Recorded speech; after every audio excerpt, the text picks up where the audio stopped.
Bem, boa tarde, pessoal. Ficamos de ver hoje trabalharmos aqui, ou pelo menos começarmos a trabalhar esse seminário, o capítulo 7 do seminário. Esse capítulo 7 que o Roberto Harari, o autor, intitulou como Do Sujeito Dividido ao Lom. Isso, a questão do Lom, claro, nós temos que ir para a língua do Lacan, que era o francês, para depois entendermos melhor o que é que ele quer dizer com esse termo, né? Na realidade, a noção de sujeito do inconsciente para Lacan, ela já vem sendo questionada por ele mesmo. A internet está ruim. Vem sendo questionada por ele mesmo já a partir mais ou menos desse período final do seu ensino. Ele começa a questionar realmente essa, digamos, a eficácia, poderíamos pensar, né, de se considerar somente em relação ao psiquismo, né, o sujeito do inconsciente. A eficácia numa análise. Claro, ele começa a fazer suas heresias. Heresias, por exemplo, quando nós vamos ver algumas aqui, mas quando ele lança mão de um outro termo, né, que nós já falamos outras vezes aqui, que é o par-l'être, o fala-ser, né? Ou seja, isso aponta para uma certa, digamos, podemos pensar, pelo menos eu penso assim, de que a clínica dele foi exigindo que ele teorizasse e fosse inventando novos termos, digamos, para, entre aspas, dar conta da própria clínica. Que é o que eu acredito que cada analista faz quando toma a palavra numa situação como essa, né? Na verdade, ele está falando e teorizando sobre sua análise, sobre sua clínica, sobre as supervisões que faz ou já fez, sobre a sua relação com a teoria. Então, com o Lacan não foi diferente. Então, ele tinha no seu seminário um lugar realmente para fazer a extensão do que ele fazia em intenção. Intenção, sempre lembrando com S, de intensidade e não de bem intencionado. Então, nesse capítulo 7, o que nós podemos ir tirando do principal é, primeiramente, ele inicia na primeira parte, que ele vai chamar de distância. Ele vai colocar em questão a relação da língua, que é o objeto de estudo da linguística, né, e a lógica.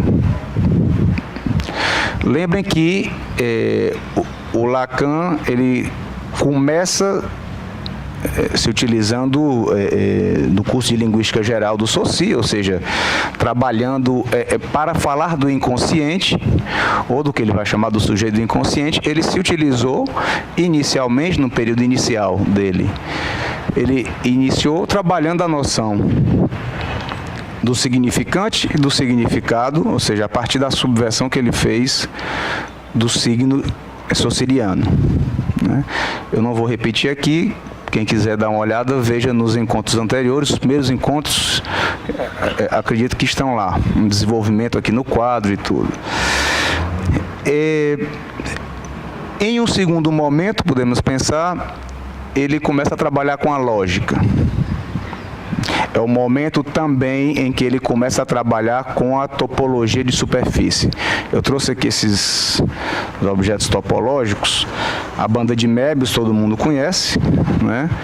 Que é muito simples, é só você pegar uma banda, uma tira, e em vez de você emendá-la assim, que seria uma banda cilíndrica, né? Antes de emendar, você dá uma meia torção e emenda. Ela se transforma numa banda de Möbius, que aqui está com duas cores, que é o que nós vemos, é a imagem que nós vemos no curso, né? Introdução ao Fundamento Inconsciente, na obra de Lacan. Justamente ele usa isso aqui para falar do sujeito do inconsciente, em que como a capa do Seminário 10, da editora da Zaha, né? Como, ou seja, a ideia da formiguinha que andando por uma superfície, ela começa no vermelho, daqui a pouco vai para o azul, sem cruzar nenhuma borda. Né? Ou seja, é uma superfície não orientável. Em topologia se chama assim, né? Não orientável. Isso ele vai trabalhando o Lacan até, pelo menos ele inicia realmente, acredito no seminário 9, o seminário da identificação. Ele vai fazendo essa certa passagem, digamos, da linguística para a lógica, como área do conhecimento que ele se utiliza para falar sobre o inconsciente. Tanto que o seminário 14 é a lógica do fantasma, que alguns traduzem como a lógica da fantasia. E em um terceiro momento, isso que o Harari chama sempre como o último Lacan, que é esse terceiro momento do seu ensino, ele vai introduzir uma outra área do conhecimento, uma outra área da matemática, que é a topologia dos nós, que já trabalhamos aqui também, eu não vou me repetir aqui para não perdermos tempo, utilizarmos aqui esses barbantes, né? Ele inicialmente ele utiliza para falar dos registros, real, simbólico, imaginário, depois do sintoma, né? Mas só estou mostrando para lembrarmos que são momentos diferentes do seu ensino. O signo sociriano, a lógica, topologia de superfície, topologia nodal. Eu estive agora, semana atrasada, na jornada que nós comemoramos lá em Buenos Aires. Eu até digo nós, porque eu ainda me sinto muito da Maêutica, que eu fui membro durante 7 anos, e também porque apresentei trabalho lá, mas eu apresentei nessa jornada um trabalho que eu dei como título, o título da mesa era O Futuro da Psicanálise. Um evento extraordinário, muitos trabalhos interessantes. Foi no auditório Jorge Luiz Borges, lá na Biblioteca Nacional da Argentina. Foi realmente fantástico. Até tentei transmitir, como eu falei, ao vivo, mas não tinha internet, como hoje aqui não teve também, então não deu para transmitir as mesas. Mas o título desse meu trabalho, para contemplar o tema da mesa, claro, que era o futuro da psicanálise, foi bem simples. Para que a... Deixa eu ter que pegar aqui. Senão...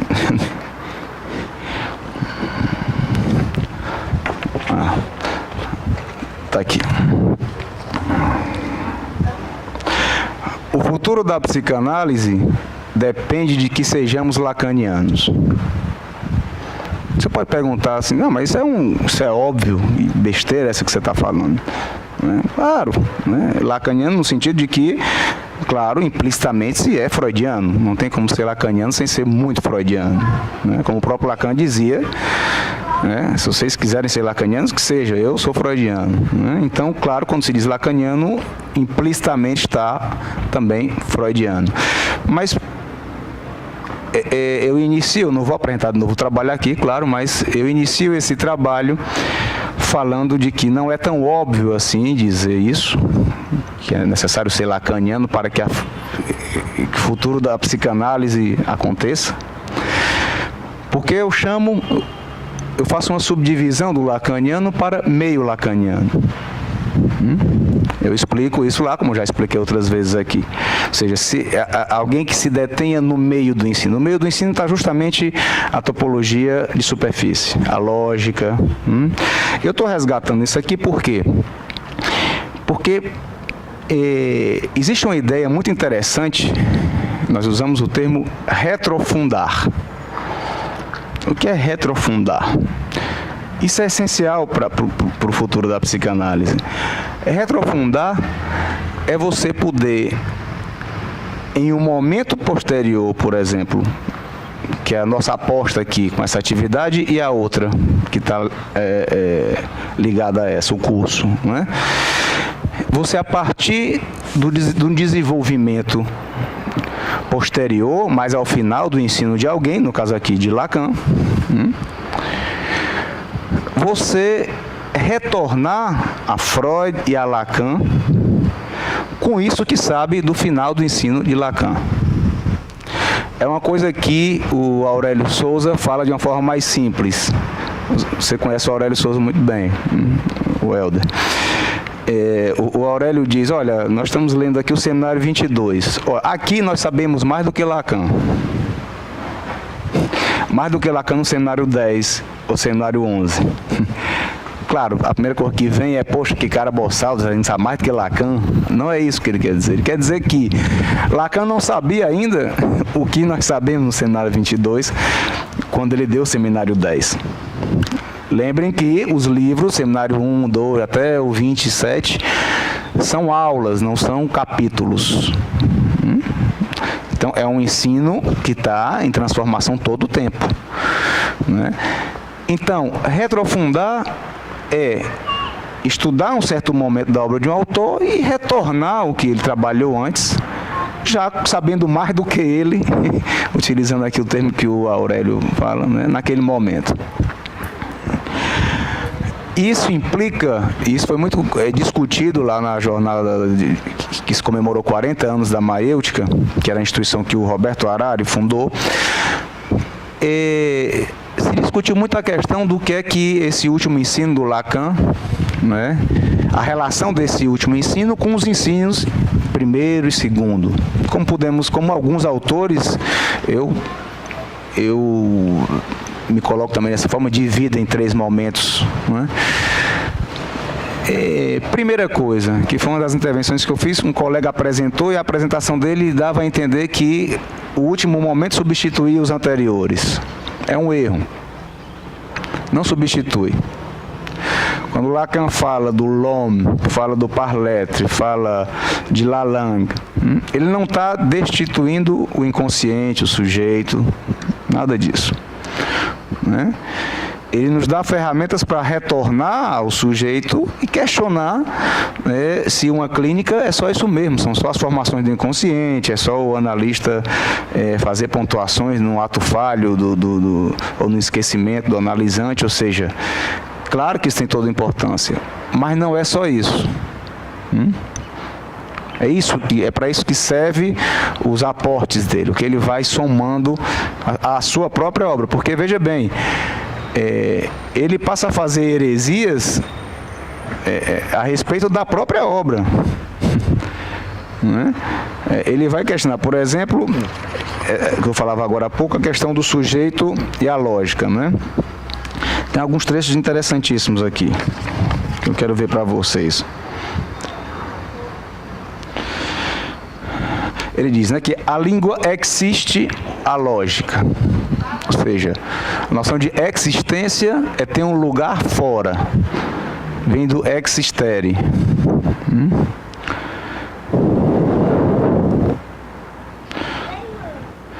Aí ele pergunta, a língua existe a lógica, mas como sabe o inconsciente?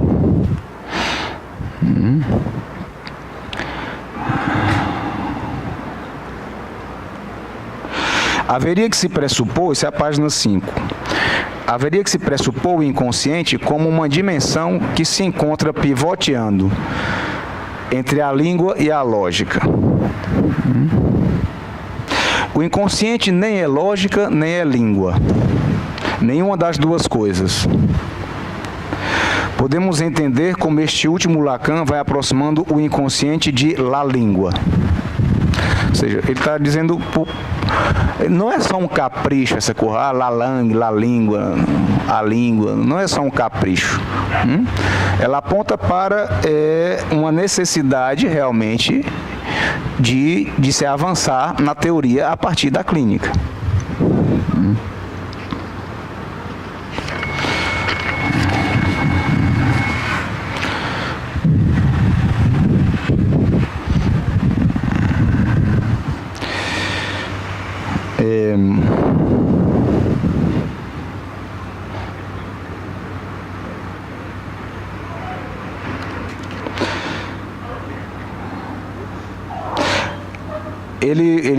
Ele trabalha, eu não trouxe a pincel hoje, mas acho que dá para ver aqui só com a fala.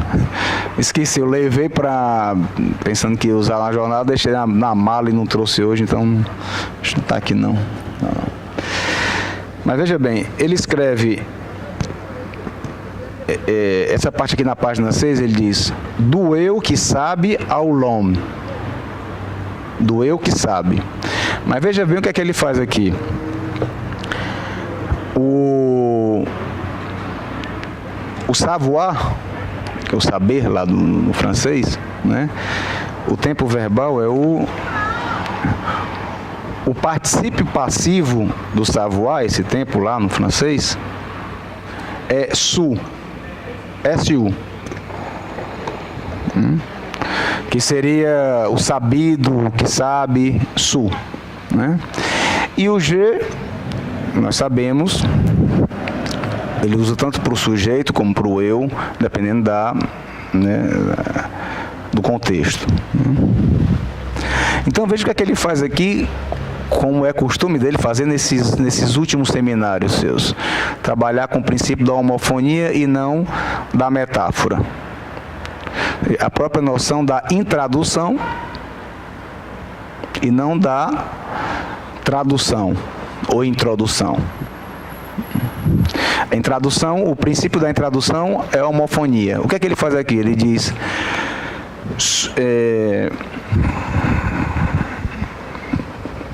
Deixa eu citar aqui que fica melhor.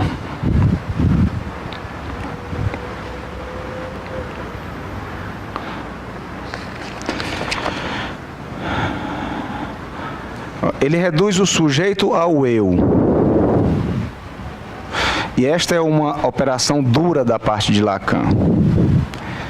Ele diz, e por outro lado, há um eu sabido, ou seja, um eu que sabe, um sujet. É perfeitamente homofônico com sujet, que é sujeito. O eu que sabe, o eu sabido, ele fala, é o eu que pensa, que acredita que sabe sobre o mundo, é o eu que é o eu que cada um precisa para chamar de seu, como eu brinco aqui, né? Mas veja o que é que ele faz aqui, uma certa malícia por isso ele diz que é duro, porque ele está questionando a própria noção de sujeito, que foi tão cara a ele, tão importante, né? Questionando, volto a dizer, não para que não exista mais, mas questionando a eficácia de uma clínica que se pauta somente nessa noção. É isso que eu estou falando que ele está questionando. A leitura que faço, da leitura que o Harari faz do Lacan. Vai ser bem específico. Está gravando ali? Tá? Mas tá saindo. Milagrosamente, o som está saindo.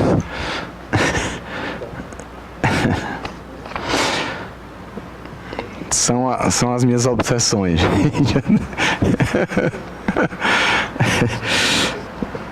É porque não são vocês que vão quebrar a cabeça depois querendo misturar áudio com vídeo, que é a cor mais chata que existe no mundo. É uma porrinhação mesmo. Aproveitar que não está mais ao vivo, que caiu a conexão. Então, veja bem. Ele equivale o sujeito ao eu que sabe. E veja bem, não é um saber inconsciente. Mas ele aproxima o saber inconsciente a esse eu que sabe. A gente pode pensar... Eu acho que essa é a linha que o Harari está cruzando, de que realmente lhe surgiu a necessidade de pensar em outro termo, para pensar o inconsciente, inclusive. Ele vai falar, então, ele faz um outro jogo homofônico com história e histeria, que no português não funciona. E no espanhol se aproxima, e eu acredito que no francês é homofônico mesmo. No espanhol seria histéria, que é histeria, história, se aproximam, né? A gente não funciona, porque fica história, né, e histeria. E no francês, acho que é hystérie, não sei. Não sei como se fala no francês, mas é homofônico mesmo. E ele vai falar que esse eu é justamente esse eu da história.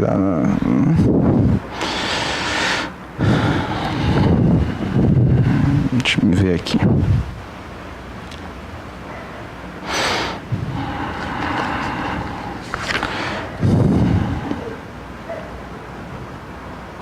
A impressão que dá é que ele busca realmente um lugar, um outro lugar para essa noção do inconsciente. Que o inconsciente ele não... eu vou fazer exatamente o que eu acabei de dizer, que é a fala do Aurélio, né? De que no seminário 25, ele diz que a ideia de que o inconsciente seja uma extrapolação não é absurda. E essa é a razão pela qual Freud recorreu à pulsão. Podemos trazer para cá, isso é retrofundar também.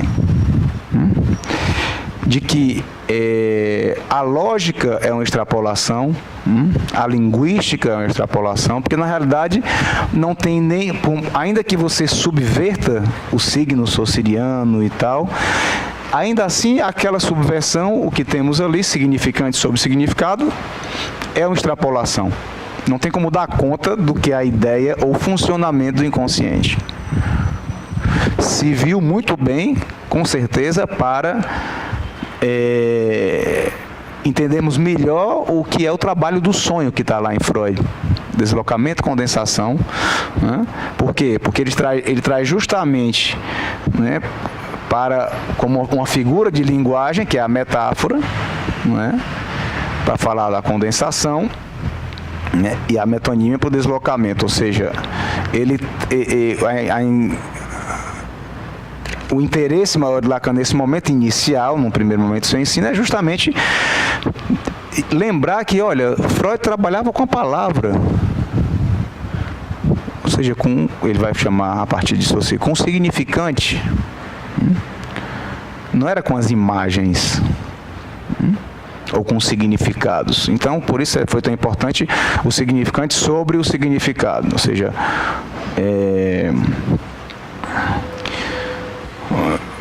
e não o contrário, o significado sobre o significante fechado, né, como se fosse um código.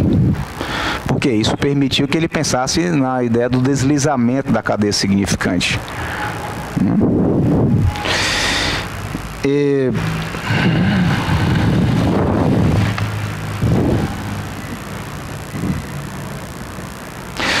Voltando à questão do eu que sabe, né? Ele diz, na página 7, é congruente essa ideia com a convicção de que o conhecimento é paranoico, né? E que o eu é a base do conhecimento quanto à estase formal do objeto de conhecimento que provê ou que provoca. Todos acreditamos que somos um sujeito, um eu que sabe, ou, homofonicamente, um sujeito.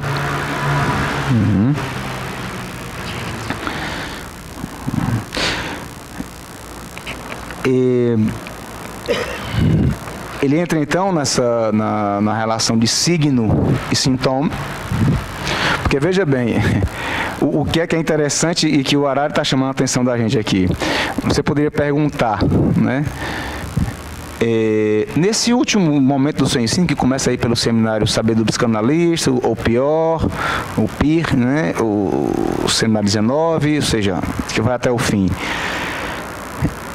Lacan diz algumas coisas que realmente parecem absurdas, se você não estiver disposto a pegar isso que ele diz e voltar lá onde ele falou outra coisa. Já falamos aqui algumas vezes do ser, não é? O analista fala com seu corpo, fala com seu ser. Ele tinha falado no período intermediário do seu ensino, no meio do seu ensino, do sujeito como uma falta a ser. Como é que ele vai pegar de uma hora para outra e diz que o analista fala com seu ser? O que é isso? Se a ideia é que a palavra mata a coisa, né? Ou ser. Né? Como é falar com o seu ser? Então, são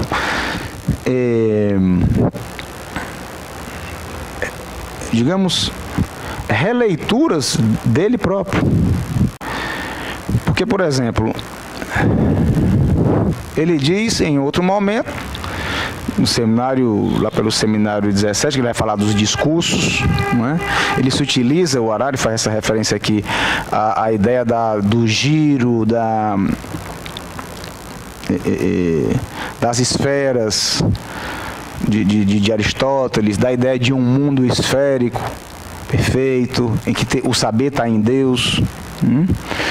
Ele vai aproximando disso justamente por causa da lógica aristotélica. O que é que ele está querendo dizer aqui? Que a lógica aristotélica, né, que é a referência que nós temos da lógica clássica, não é? Ela é pautada nessa ideia de um mundo perfeito, um mundo em que não cabe a noção de caos. O furacão Irma, né, não cabe nesse mundo. Que é o mundo da harmonia, do equilíbrio. E aqui, como o próprio tema do seminário, né, o turbilhão na palavra, o turbilhão ou furacão na palavra, ou seja, é o oposto da harmonia. Basta você ver na televisão por onde passa o furacão. Vocês verem que de harmonia não tem nada, ele traz a desacomodação radical.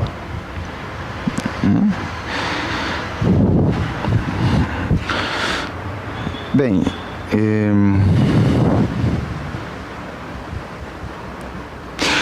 e o Lacan, numa conferência que o Harari vai trazer aqui de 75, que é contemporânea, mais ou menos a aula 5 do seminário RSI, que é o seminário 22, ele vai retomar uma certa importância, um valor do signo.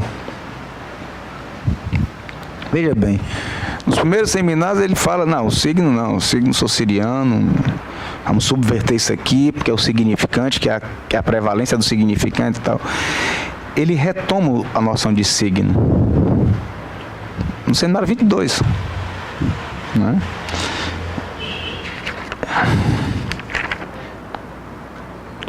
Mas ele retoma justamente para fazer um contraponto com a noção do mundo de Aristóteles. Ele diz, nós não temos como nos basear o nosso mundo com a lógica de Aristóteles. Então, ir para se apoiar em Newton, em Galileu, que já podemos pensar na noção de fórmula, né, ou de signo, né, é um avanço em relação ao mundo de Aristóteles. Mas veja como são os tempos. Veja que interessante. Parem para pensar nisso do tempo. Eu falei para vocês, ele começa com a noção de signo, o soci, subvertendo o signo, entra na lógica de Aristóteles, depois na teoria dos conjuntos. Em um terceiro momento, o que é que ele faz? Ele volta para o signo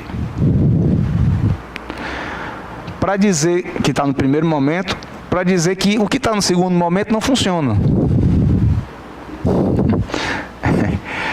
Ou seja, ele não cria um terceiro elemento e, a partir daí, ele cria no sentido de que ele nomina como sintoma. Ele nomina como sintoma. Mas ele aproxima da noção de signo. Por quê? Veja como é interessante. A definição de significante é o que representa um sujeito para outro significante. A definição de sujeito, por sua vez, é sujeito do inconsciente. O sujeito é representado por um significante para outro significante. Isso é a cadeia significante, certo? O signo é algo que representa... O signo representa algo para alguém. É diferente. E é isso que ele tanto criticou, por exemplo, na ideia de interpretar um sonho como se existisse um código de interpretação de um sonho. Não é? Isso foi mais importante para ele no início, né? Sendo que ele retoma, a partir do sintoma, ele volta para valorizar o signo. Aí se você diz um negócio desse isolado, num evento, num trabalho e tudo, vão dizer que você, já quem está no Ceará, é abestado. Né?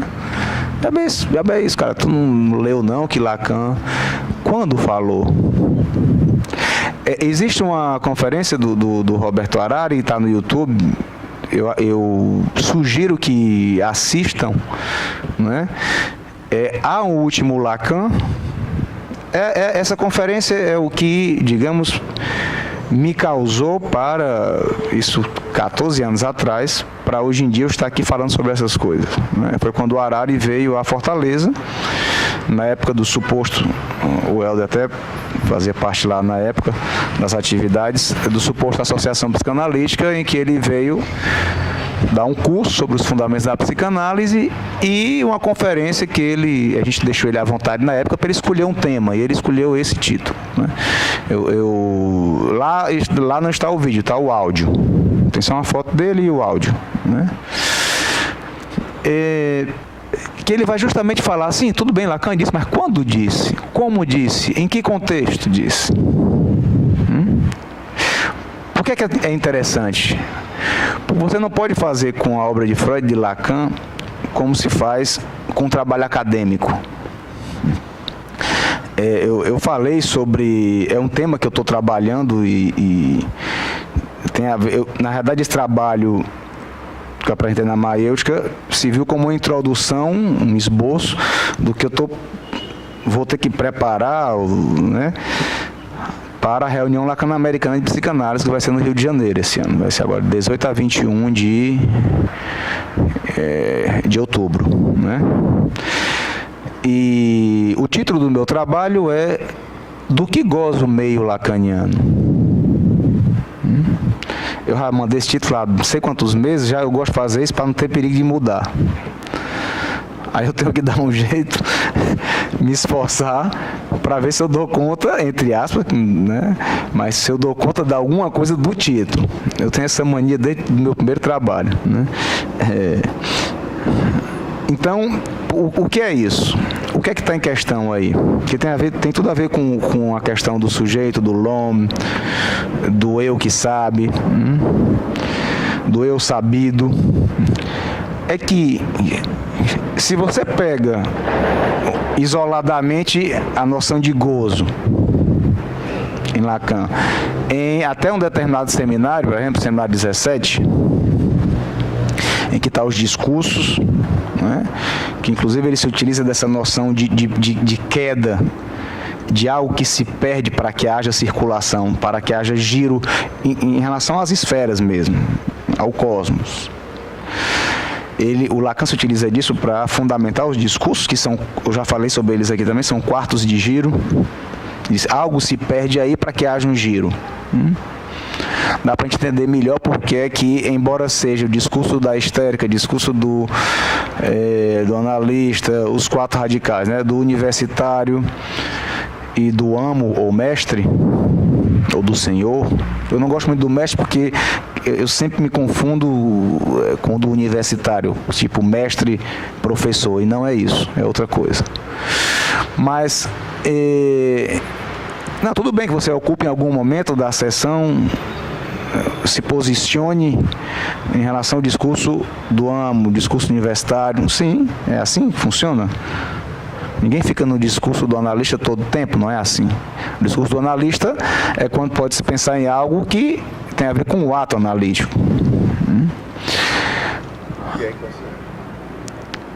Que eu lhe diria, é orientado, isso que você colocou agora é importante.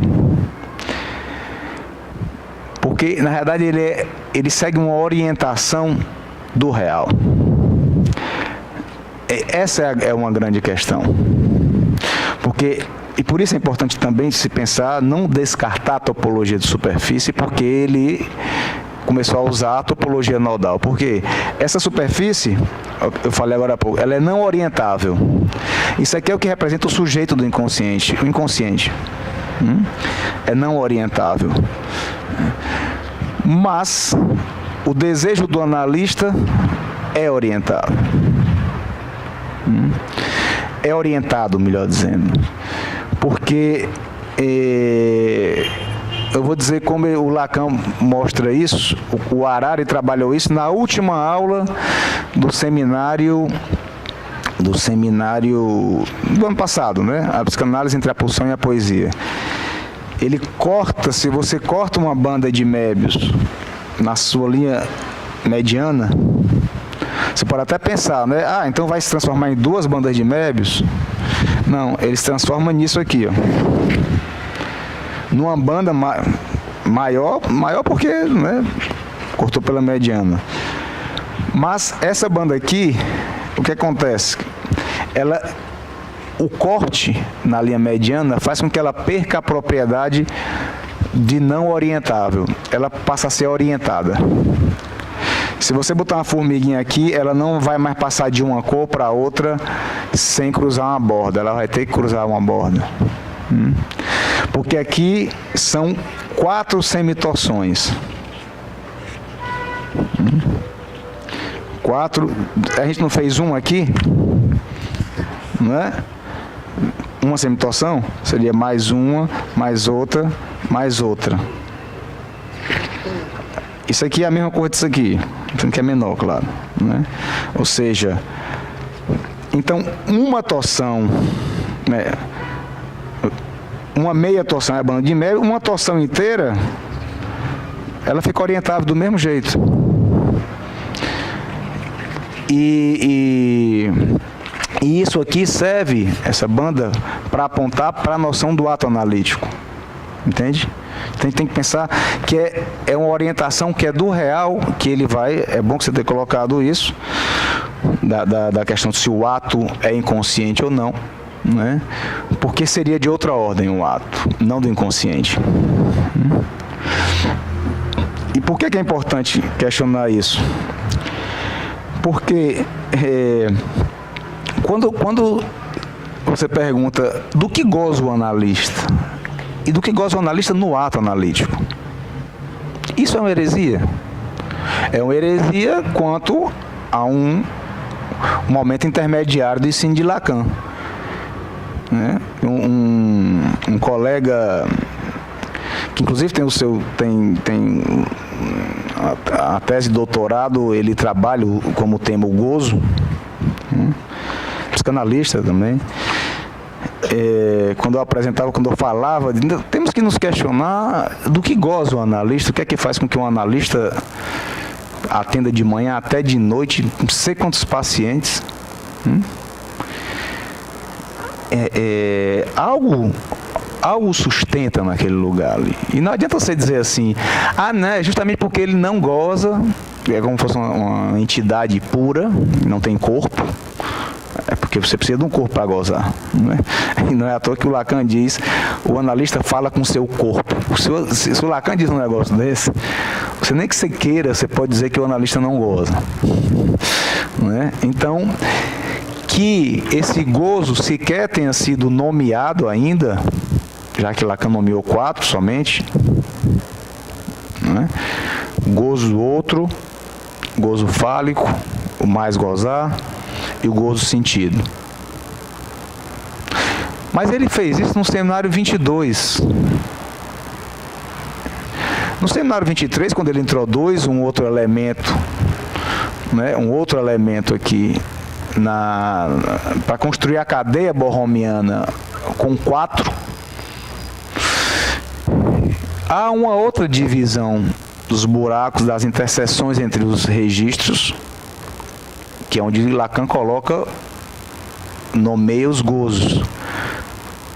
Então não é porque Lacan não nominou o gozo que ele não exista. Porque senão nós seguimos a mesma lógica, a ideia de que, não, porque se na fala de um analisante não tem algo que seja estruturado como uma linguagem, né, simbólico, uma linguagem como simbólico, então é sem futuro essa fala dele. Só tem futuro se tiver alguma coisa, um lapso. Com a noção de Lalande,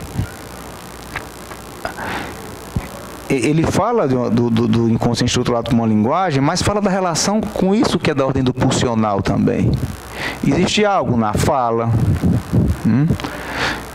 que ultrapassa o que é justificado pelo trabalho do sonho ou a metáfora, a metonímia. Isso tem a ver com do que goza o analista. Porque esse colega dizia, olha, se o analista goza, ele é santo. Eu não vou dizer quem é, porque é ficar uma coisa desagradável, mas é santo.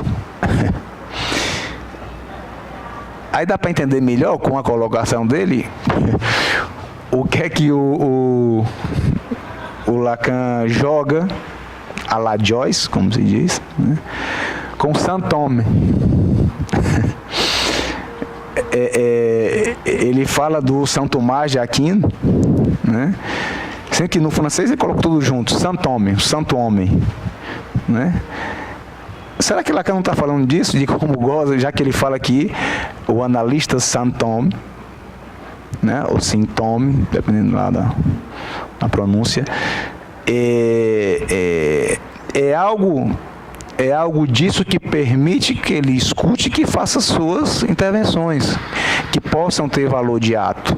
Porque a gente tem que lembrar que o ato analítico, a ideia de ato, ela é só a posteriori, não tem como se saber se o que você interviu, o que você falou para um analisante, quais os efeitos que aquilo vai ter. Não tem como. Então, veja bem, uma outra questão, eu levei para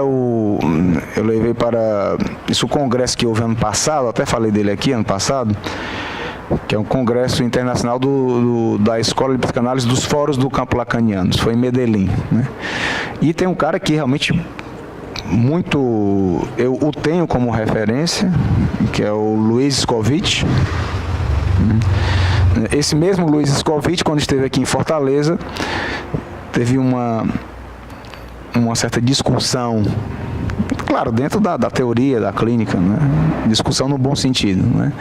Com outro analista daqui, que dizia que o desejo do analista, e citava o Roberto Harari, né? Que o Harari realmente citou isso em um momento intermediário ou inicial do seu ensino, né? É o desejo de morte, né? O desejo do analista. E esse cara deu um pulo lá do outro lado, ele acabou de dar uma conferência falando sobre Saint-Homme, né? E escutar que se reduz a isso, o desejo do analista, desejo de morte, desejo do nada, como o Lacan, ele descreve, acredito no seminário 8, né? Então, o que é que eu estou querendo dizer com isso? Que dependendo do momento que se fale de algo, pode parecer absurdo, ou pode parecer que um tem razão, o outro não tem, mas não é disso que se trata. Nesse caso aí, nesse exemplo, os dois tinham razão. Sendo que um falava de um momento final e outro do momento inicial. Como quando eu digo, quando eu questiono, nem que eu diga, eu questiono, que gozo para o analista? Né? Temos que nomear um gozo? Não. Que gozo é esse? Seguramente não é nenhum desses quatro que o Lacan nomeia. Seguramente tem a ver com a introdução do Saint-Homme. Mas veja como digamos, o ensino de Lacan, ele fazia intervenções no sentido de colocações, melhor dizendo, que não era a clínica, no seu seminário, não é? Em ato. Pegava e dizia, o que podia, no lugar dele pegar e explicar, olha, eu disse em outro momento, poderíamos pensar que se o analista gosta da posição do analista, no ato analítico, ele é santo, tal. Ele pega e diz Saint-Homme. Com a palavra ele quebra o que ele tinha dito, né? Ou seja, ele passa a dizer que existe sim algo dessa ordem aí. Porque a noção de desejo puro, né, ela é uma extrapolação. Tipo, o fim de análise o analista depararia com a função operando na sua clínica, digamos, né, a função desejo do analista, e isso está ancorado numa ideia de um desejo puro. É como se falasse, olha, alguém que no ato analítico não goza. Tudo bem. O Luiz Scovitch, eu fiz essa pergunta para ele lá. É uma perguntinha nojenta, porque nós temos o receio de tentar respondê-la justamente porque pode soar como heresia. Não é? Como é esse negócio de analista goza? Mas ele desconversou, mas ao final, assim, desenvolveu por outro lado a minha pergunta, mas depois eu teimei e fui lá falar com ele, quando ele desceu lá do teatro lá, do auditório, né? Aí eu perguntei, sim, Scovitch, mas o que é que você acha dessa ideia de dispensar num gozo para o analista? Ele falou uma coisa importante. Você vê como é interessante e como não dá para você se formar analista sozinho com os livros. Ele me falou uma coisa importante. Claro, é óbvio, mas como você tem transferência com o cara, o que ele fala faz um efeito em você também, né? Aí, claro, ele diz o que já seria óbvio, mas ele diz, olha, tudo bem, concordo que temos que pensar num gozo para o analista, mas teria que ser um gozo sem sujeito. Tudo bem.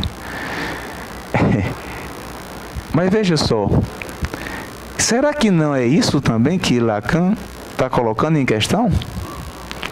A ideia de que esse sujeito não dá mais conta do seu ensino, digamos, ou seja, ele tem que criar outras coisas, Parlet, L'Homme. São suposições que eu coloco. Eu não tenho, sinceramente, a resposta.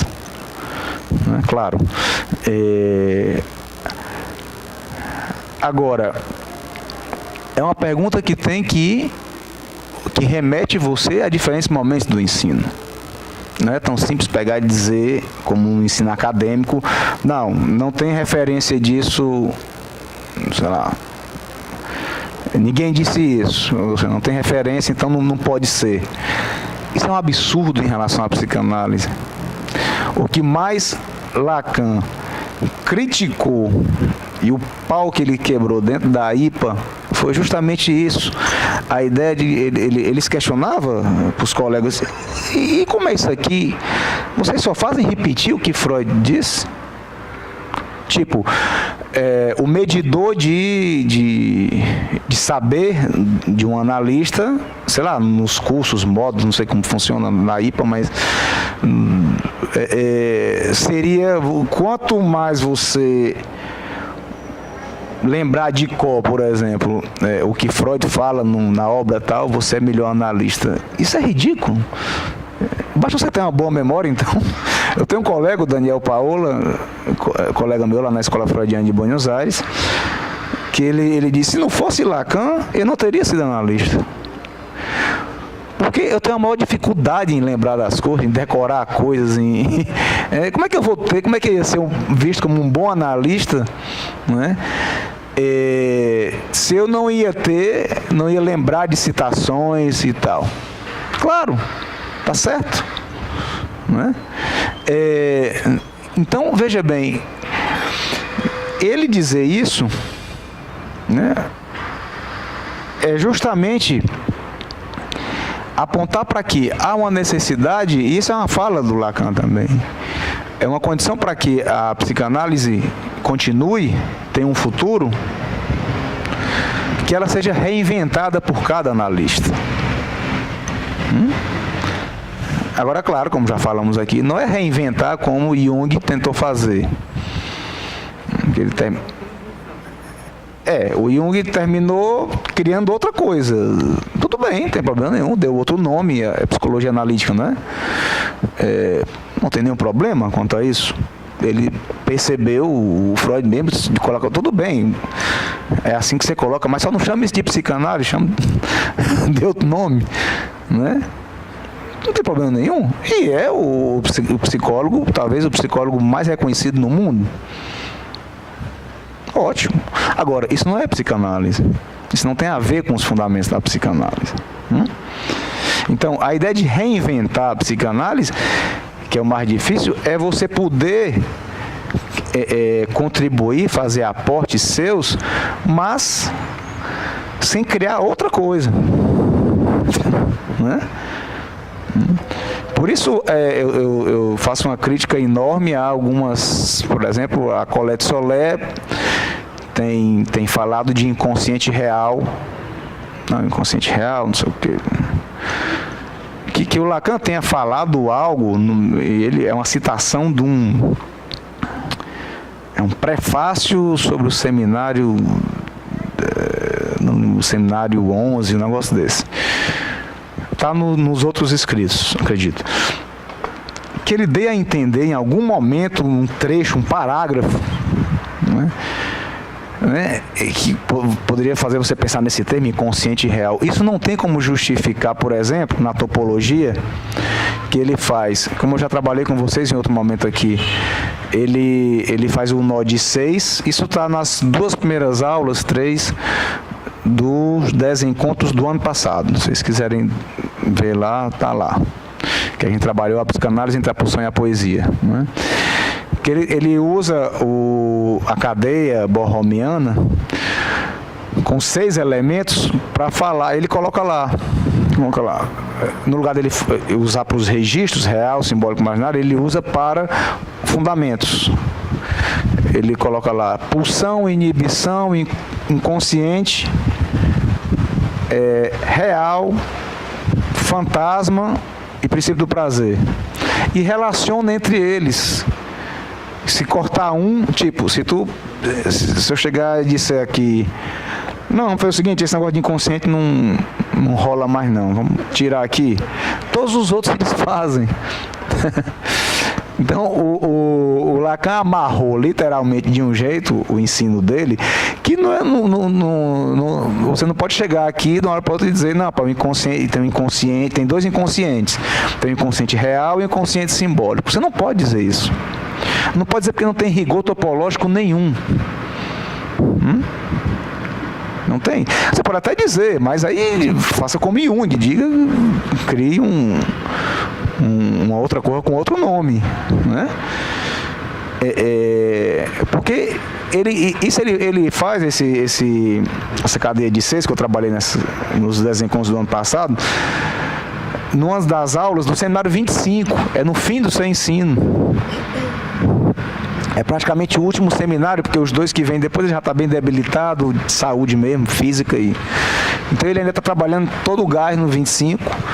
E ele elabora tudo isso aí. Digamos, o seu testamento. Está aqui, como quem diz, olha, está amarrado aqui de um jeito, não é de qualquer jeito que se desamarra isso aqui, não.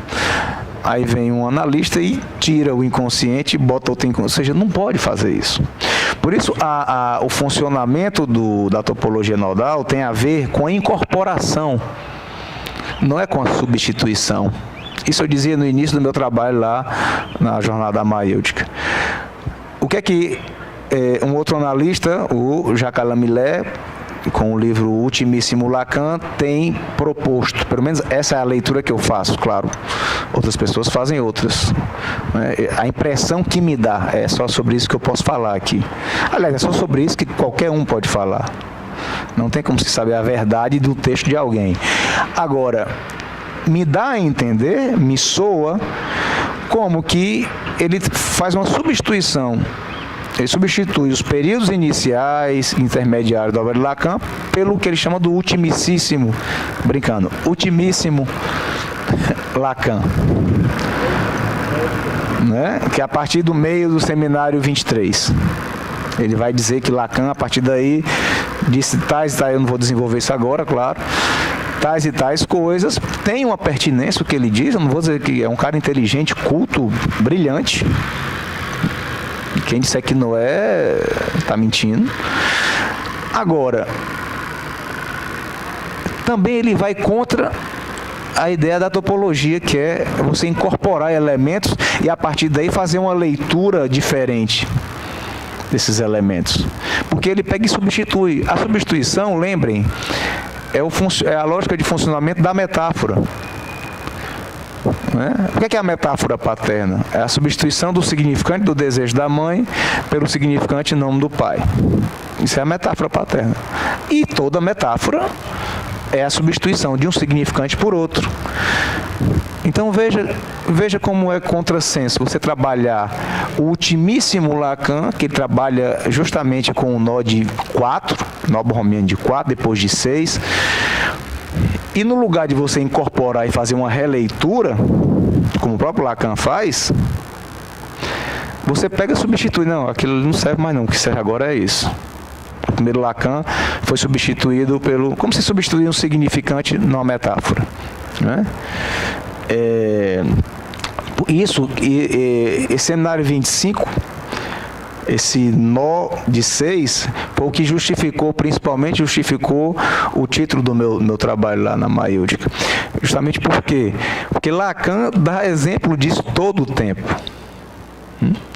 Como é que ele fez tanto com Freud, respeitando até o fim, se dizendo freudiano, e as heresias que fazia quanto a o que ele mesmo tinha dito antes, não era para substituir, é para reler. Veja só, nesse nó de 6, que eu peço a vocês que se reportem a essas aulas, que eu trabalho realmente aqui, a gente faz um nó, desfaz, corta, né, porque leva um bom tempo isso, e a gente iria perder muito tempo aqui, mas ele vai, olha os fundamentos que ele usa. Princípio do prazer. Alguém pode perguntar assim, porra, mas a partir de 1920, com o além do princípio do prazer, o princípio do prazer não serve mais para nada? Como é que pode haver além do princípio do prazer se não existe princípio do prazer?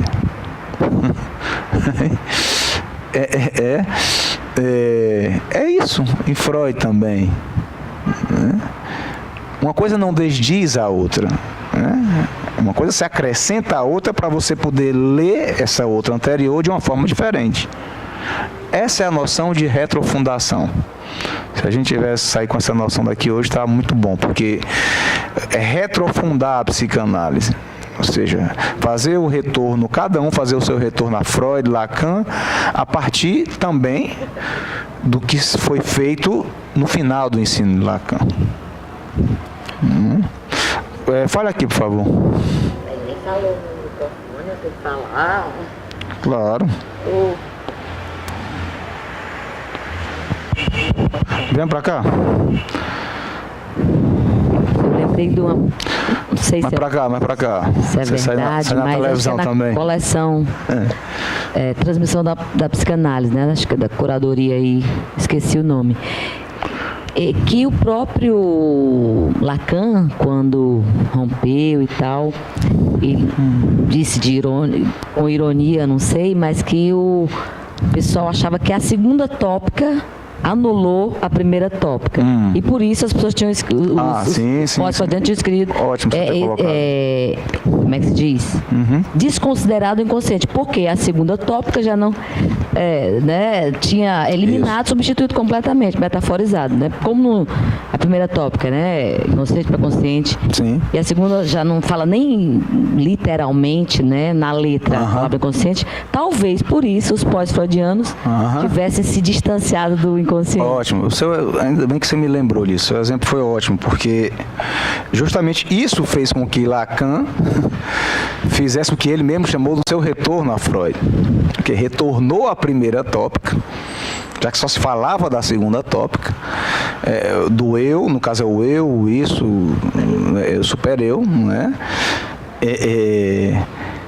Mas justamente, se você for lá na segunda tópica, no esqueminha da segunda tópica, mas está lá o inconsciente, está lá, ou seja, ele não descarta isso.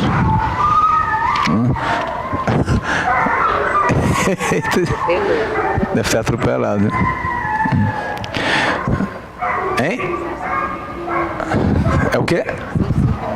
5 minutos, para a gente ir concluindo, né? Justamente o que a Auri colocou é importantíssimo. É um outro exemplo. Na obra de Freud, o que é que fizeram com a obra de Freud? Que é o que eu acho que estão fazendo agora com a do Lacan. Ainda bem que você lembrou disso, porque é o caso mais clássico, né? Ou seja, o que estão fazendo com a obra do Lacan hoje, esses autores que eu citei agora há pouco, acredito eu, principalmente Colette Soler e Jacques Alain Millet, é deixar para trás a importância, né, como os pós-freudianos deixaram a primeira tópica. O problema é que a primeira tópica, se você for lá na interpretação dos sonhos, se você ler aquelas 600 páginas, que eu indico a qualquer pessoa, independente do momento que esteja no seu percurso na psicanálise, leiam a interpretação dos sonhos, né? Eu acho que você tem que ler a interpretação dos sonhos, independente do momento que você esteja, porque ali o Freud, ele vai usando exemplos, sonho dele mesmo, ele vai mostrar como o que o Lacan depois interpreta, né? O inconsciente é estruturado como uma linguagem. Ele está dizendo ali, Freud está dizendo ali. Né? Freud não falava o nome significante, né? Mas não quer dizer que ele não tivesse a noção do que era aquilo que acontecia no inconsciente. Claro que tinha, que era da ordem da palavra, né? Claro, o Lacan vem e acrescenta essas coisas, não para desdizer Freud, e sim para acrescentar.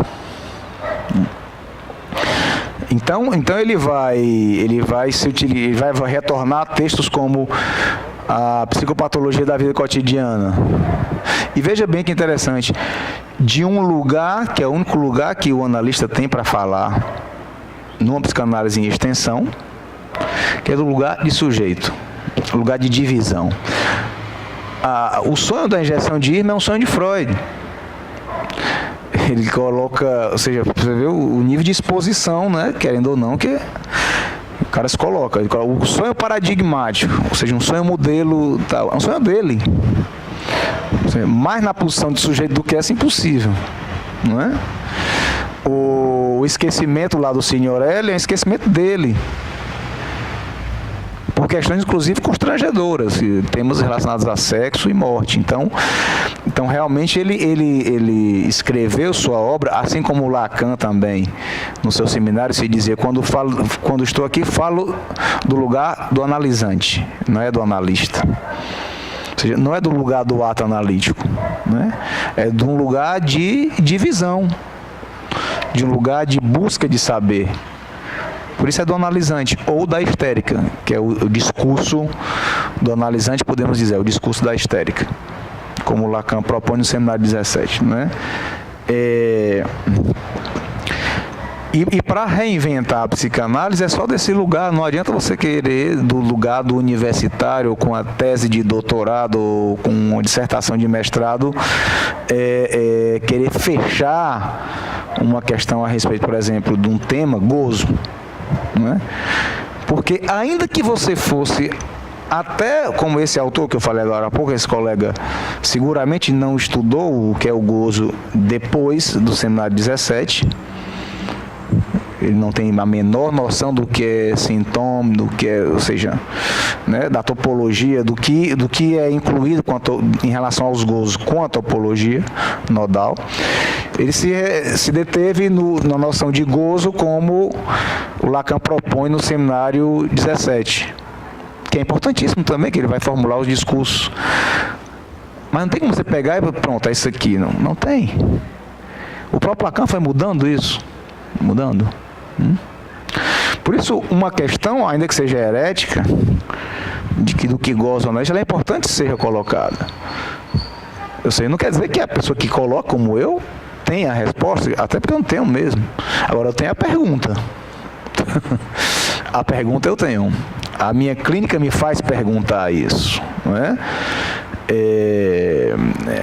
E eu acho que é justamente você fazer uma extensão do que acontece na intenção que é importante, não é? Bem, nós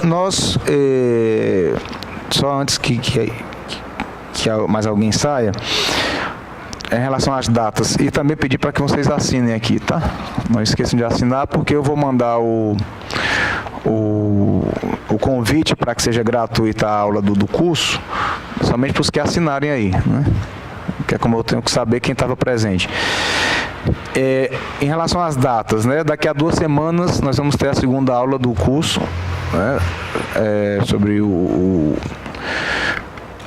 fundamento inconsciente, a introdução ao fundamento inconsciente na obra de Lacan. O Samuel ficou de fazer a introdução, até 10 minutos, e eu tomar a partir daí. Sendo que, como ele não veio hoje, ele vai ter que pagar para vir para a aula. Mas, só lembrando qual é a ideia disso, né? É de que realmente a gente possa, em ato, fazer o que eu falo aqui, né? Fazer um retorno à Freud e Lacan, que é aqui, para que serve principalmente esse curso. A gente está falando mais da clínica também, de casos clínicos, fragmentos de casos clínicos, indo cronologicamente do início da obra de Freud, Lacan, no caso esse semestre, cronologicamente do início da obra de Lacan, né? A ideia é essa: por semestre a gente vê em cada autor um fundamento, né? E então a gente vai ficar, essa próxima aula, para daqui a 2 semanas, dia 7 de outubro, né? Daqui a 2 semanas, sábado, vocês vão receber o convite, né? O nosso próximo encontro aqui, vão ter vários feriados, tipo de quinta-feira. Quando isso acontece, realmente fica complicado fazer num sábado, né? Então a gente vai ter que pular esses feriados que vão ter aí nas quintas. Vai ter uns 2 ou 3 feriados aí. E também vai haver a reunião Lacano-Americana, de 18 a 21, que pega o fim de semana também. Então, por essa razão, em vez de a gente fazer em outubro, só vamos poder fazer dia 18 de novembro. Tá? Aí vai passar os feriados, a Lacano, no Rio. Aí passa isso tudo aí a gente faz o que vai ser o 8º encontro, os 10 encontros aqui, dia 18 de novembro. Mas também eu vou mandar o e-mail direitinho. Tá?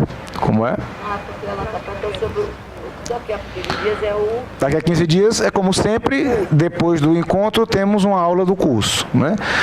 De graça para quem veio para o encontro, e se alguém não veio e quiser vir, paga e vem. Pois é. Foi a forma que eu encontrei porque algumas pessoas estavam me perguntando como é que às vezes eu não tenho como ir para os dois, mas me interessa mais o outro. Bem, você paga o outro.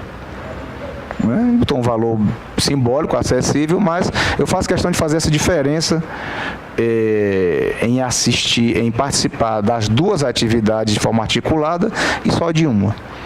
É a forma, eu acredito que é a forma que eu tenho como fazer isso em ato aqui, né? Bem, eu queria deixar esses últimos minutos para quem quiser fazer alguma intervenção a mais. ela tem uma questão. Por favor, você pode vir aqui.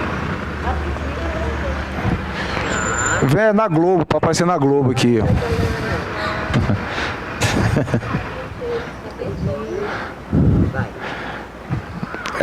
Depois da novela das 9, viu? Vai aparecer. Vem pra cá, vem pra você aparecer aqui. Pronto, aí. Professor, assim, Peraí, deixa eu ligar aqui. Muito vergonha. A gente só pode perder a vergonha assim. Tá. Professor, é porque o senhor falou que... Fala só mais perto do microfone. Tá ok? Ótimo. Por exemplo, o senhor falou da questão do senhor, né, que está fazendo essa tese e tal, né? Aí o senhor falou da questão do desejo do analista, certo? Aí eu queria saber se esse gozar do analista seria um gozar sem sujeito, que o senhor falou e tudo. Uhum. Aí eu queria saber, existe um gozo sem sujeito? Uhum. Olha, muito boa a sua questão, que é justamente o que eu perguntei pro Luiz Scovitch, né? Que é um analista, ele é argentino, mas está na França há muito tempo. Ele é do Fórum do Campo Lacaniano, acho que de Paris. E ele me lembrou, na realidade, disso, né? Porque, por uma questão, digamos, já que a gente começou falando hoje da lógica, né? Pensarmos num gozo para o analista, no corpo, do analista, como é todo o gozo, que é no corpo, né? E no ato analítico, Porque veja bem, o que eu estou colocando não é de que o analista no fim de semana ou em casa goza. Não, é claro que goza, é óbvio. Mas eu estou falando é na intervenção mesmo. Né? Quando ele faz uma pontuação, uma colocação, uma fala, que a posteriori se percebe como tendo efeito de ato analítico, como eu falei, só depois a gente pode saber se haverá sido ou não o ato. O ato só se sabe pelas consequências. Então, eu coloquei isso e o Luiz Escovi disse, a gente tem que pensar num gozo sem sujeito. Não é? Já que estamos falando do analista, a posição do analista, no discurso do analista, no ato analítico, né? E estando implicado o desejo do analista. Claro, como função. Né? Mas justamente essa é a minha questão. Né? Eu não teria para lhe dar a resposta. Como eu lhe falei, eu tenho a pergunta, que é uma pergunta que eu acho importante que se faça. É por isso que eu levei agora para Buenos Aires como uma pergunta, pretendo levar para o Rio de Janeiro agora para Lacano também como uma pergunta. Claro, eu vou dar a minha humilde resposta no que me vier, no que eu for escrever daqui para lá, né? Daqui a um mês mais ou menos, dia 18 vai ser o meu trabalho. Inclusive, para minha surpresa, uma boa surpresa, o Aurélio Souza, viu, Helder? Vai apresentar no mesmo dia que eu. O meu é às 14h e o Aurélio Souza, que é do Espaço Mebs, na Bahia. O Aurélio eu sempre falo dele aqui porque eu tenho realmente como uma referência da maior importância no meu percurso na psicanálise, no início até hoje, continua sendo. Ele é autor do livro Os Discursos na Psicanálise, que eu indico para qualquer um que queira falar sobre as questões, os discursos na psicanálise. Ele tem 2 edições já, né? Para você falar sobre essa coisa, a diferenciação de discurso do analista, do universitário, né? É fundamental. Eu não conheço nenhum livro melhor para falar desse tema. Então, como você pergunta, como é seu nome, hein? Meu nome é Joyce, certo, Joyce. Então, essa é uma questão. E outra coisa que eu queria colocar aqui, que tem a ver com a minha tentativa de colocar ao vivo lá na Mailtic, em Buenos Aires, não só o meu trabalho, como os outros da mesa. O assunto da jornada era o futuro da psicanálise. Né? E o que nós mais vemos nesses eventos, no Brasil, nem tanto. No Brasil nós temos muitos jovens participando desses eventos. Aqui vem muitos jovens, alguns dias vem mais, outros menos. Né? Gente que está no início do seu percurso na psicanálise, no início da sua análise, ou com curiosidade, ou já estudando algo, ou já atendendo, ou estagiando na faculdade de psicologia, ou em outra faculdade. Né? Porque o futuro da psicanálise depende da transmissão para os mais jovens. Né? Como eu já falei outras vezes aqui, por uma razão muito simples, nós morremos. Né? Como eu digo sempre, por incrível que pareça, as pessoas morrem. Né? Então, os mais jovens, os que estão iniciando, e essa é a aposta que eu faço aqui, nessa atividade e na outra, é que eles possam, desde o início do seu percurso na psicanálise, se deparar com a teorização e com a clínica, né, de Lacan, que ele trabalha no final do seu ensino e que faz toda uma diferença para quem vai atender, quem vai estudar, quem vai... Porque o que acontece, eu já falei aqui 1000 vezes, mas eu não canso de falar. O que nós percebemos é que muitas pessoas chegam a uma idade avançada sem sequer ter entrado nesse último período do ensino de Lacan. Então, como eu falei agora há pouco, se é uma condição de sobrevivência da psicanálise, a sua reinvenção, que cada um possa fazer a sua leitura desse período, para não ficarmos à mercê de tonterias aí que se fala, como algumas que eu já citei hoje, né? Coisas sem pé e sem cabeça. Né? De que uma coisa substitui a outra. Não. Quando você tem uma leitura sobre aquilo, você pode ter um olhar crítico sobre aquilo aqui. Né? Por exemplo, tem um desses autores que em Buenos Aires as pessoas não estão mais nem estudando, nem lendo Freud e Lacan, estão lendo esse autor. Entende? Isso é preocupante, é muito preocupante. E por isso eu acho importante, e lendo esse autor em nome de que, não, pá, esse cara sabe muito desse último ensino de Lacan, então, como deve ser difícil, vamos com ele aqui. De forma alguma, isso é um absurdo. Um absurdo total. É importante que você possa ler esse último ensino, estudar, discutir, né? Para você ter uma leitura. Se é difícil, se é fácil, isso é o que menos importa, né? O importante é que você tenha um contato com o texto de Lacan, com o texto de Freud. Bem, a gente fica por aqui por hoje, tá? E nosso próximo encontro aqui, dia 18 de novembro, mas para quem veio hoje, a aula do curso 7 de outubro, daqui a 2 semanas. Ok? Obrigado.